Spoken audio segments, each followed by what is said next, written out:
जालना महानगरपालिकेत आपत्ती व्यवस्थापन प्रशिक्षण संपन्न हँड सीट्स आणि दोरीच्या सहाय्यानं आपत्कालीन बचावाचे धडे। आज दिनांक 19 मार्च रोजी दुपारी 4 वाजता मिळालेल्या माहितीनुसार जालना शहर महानगरपालिकेच्या सभागृहात आज आपत्ती व्यवस्थापन विषयावर एकदिवसीय प्रशिक्षण व जनजागृती कार्यक्रम उत्साहात संपन्न झाला। जिल्हा आपत्ती व्यवस्थापन प्राधिकरण आणि जिल्हाधिकारी कार्यालय जालना यांच्या संयुक्त विद्यमाने आयोजित या शिबिराचं उद्घाटन अतिरिक्त आयुक्त अर्जुन गिराम यांच्या हस्ते झाले।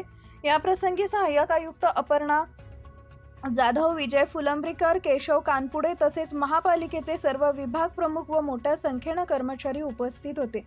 कार्यक्रमाचे मुख्य प्रशिक्षक मनोहर जगताप, आपत्ती व्यवस्थापन मास्टर ट्रेनर नाशिक यांनी उपस्थितांना आपत्ती व व्यवस्थापन काय आहे याबाबत माहिती व मार्गदर्शन केले। आपत्तीच्या काळात वेळेवर मिळणारा प्रथमोपचार आणि बचाव कार्य कशा प्रकारे प्रभावी ठरू शकते याचे त्यांनी सविस्तर विवेचन केले। यावेळी त्यांनी हँड सीट्स किंवा हातांच्या बैठकांचा वापर करून जखमी व्यक्तीला एका ठिकाणाहून दुसऱ्या ठिकाणी सुरक्षितपणे हलवण्याच्या विविध पद्धतींचे प्रत्यक्ष प्रात्यक्षिक दाखवले। जेव्हा स्ट्रेचर उपलब्ध नसतं अशावेळी हँड सीट्स पद्धती अत्यंत उपयुक्त ठरतात। जयस्वाल, जालना शहर महानगरपालिकेचे कर्मचारी आहे। आज आम्ही सर्वांनी आपत्ती व्यवस्थापनाचं ट्रेनिंग आयोजित केल्याप्रमाणे आम्ही अटेंड केलेलं आहे। यामध्ये आम्हाला बरीचशी मदत मिळाली। आपत्तीचे प्रकार कोणते आणि ते कशा प्रकारे आपण त्याच्यामध्ये शोध कार्य बचाव कार्य केलं पाहिजे यासाठी सरांनी खूप छान प्रकारे आणि प्रॅक्टिकल दाखवून मार्गदर्शन केलं, त्याबद्दल धन्यवाद। आणि आम्ही व्यवस्थित प्रमाणे जे शिकवले त्या ट्रेनिंगमध्ये त्याचा उपयोग करू भविष्यामध्ये हेच सांगू इच्छिते। आणि जो ट्रेनिंग आधींची केलेली ती खूप छान झालेली आहे आणि त्यांनी खूप छान प्रकारे समजावून सांगितलं की आपण त्यामध्ये कसं बचाव कार्य किंवा आपत्तीमध्ये कसं वागलं पाहिजे, जेणे आपत्ती थोडक्यात टळली पाहिजे। त्यासाठी धन्यवाद सरांचे। सर, महानगरपालिकेमध्ये आज काय प्रशिक्षण घेण्यात आलं, काय प्रशिक्षण दिले सर?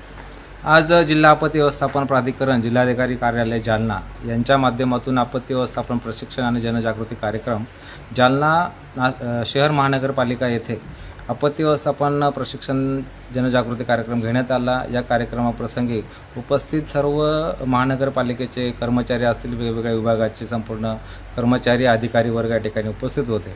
त्यामध्ये संपूर्ण अधिकारी वर्गाला आणि कर्मचाऱ्यांना आम्ही या ठिकाणी आपत्ती व्यवस्थापनामध्ये वेगवेगळ्या पद्धतीच्या ज्या काही नैसर्गिक आणि मानवनिर्मित आपत्ती आहे याविषयी कशा पद्धतीने उपाययोजना आपण केल्या पाहिजे, आपत्तीपूर्व काळामध्ये आणि आपत्तीनंतरच्या काळामध्ये कोणत्या पद्धतीची खबरदारी घेतली पाहिजे या पद्धतीचं संपूर्ण आपण प्रात्यक्षिक मार्गदर्शन केलं। त्यामध्ये आपल्याला आग असेल, त्यानंतर आगीवरती कशा पद्धतीने आपण नियंत्रण मिळवलं पाहिजे, रासायनिक जे काही आपल्याकडे फायर एक्स्टिंग्विशन आहे या माध्यमातून आपण कशा छोट्या आगी विझवू शकतो। त्यानंतर जर कधी कदाचित कुठलं युद्ध झालं किंवा कुठला संप झाला किंवा कुठला क्राऊड आला, त्यावेळेस जर कधी चेंगराचेंगरी किंवा कुठल्याही पद्धतीचं मोठ्या प्रमाणामध्ये जखमी आपल्याला त्या ठिकाणी आढळतात, तर त्यावेळेस आपल्याकडे कुठल्याही साहित्याचा वापर न करता आपण जखमींना कसा प्रथम उपचार करू शकतो, त्यांना कशा पद्धतीने विमोचन करू शकतो या पद्धतीचं प्रात्यक्षिक ह्या संपूर्ण कर्मचारी अधिकारी वर्गांना देण्यात आलं। ज्या माध्यमातून येणाऱ्या आपत्तीवरती योग्य ती खबरदारी घेऊन योग्य त्या उपाययोजना आपल्याला करता येऊ शकतात आणि आपत्तीवरती आपण त्या ठिकाणी मात करू शकतो। अशा पद्धतीचं जे काही प्रशिक्षण आहे हे आपण या ठिकाणी दिलं आणि यासारखा चांगल्या पद्धतीचा प्रतिसादसुद्धा मिळाला। ॲज अ मास्टर ट्रेनर म्हणून मी मनोहर जगताप या नात्याने त्यांना उत्तम प्रशिक्षण देण्याचा प्रयत्न केला। ज्यावेळी महापालिकेचे अतिरिक्त आयुक्त आदरणीय अर्जुन गिराम सर उपस्थित होते आणि संबंधित संपूर्ण अधिकारी या ठिकाणी उपस्थित होते। त्यांनी उत्कृष्टपणे ह्या प्रशिक्षणाला दाद देत सदर प्रशिक्षणाचा ते वेळोवेळी येणाऱ्या आपत्तीवरती चांगल्या पद्धतीने काम करण्याचा प्रयत्न करतील अशी ग्वाही व्यक्त केली आणि उत्तम असं प्रशिक्षण या ठिकाणी सादर करण्यात आलं। त्यामुळे धन्यवाद। जय हिंद, जय महाराष्ट्र। काय नाव सर आपलं? मनोहर जगताप, मास्टर ट्रेनर आपत्ती व्यवस्थापन।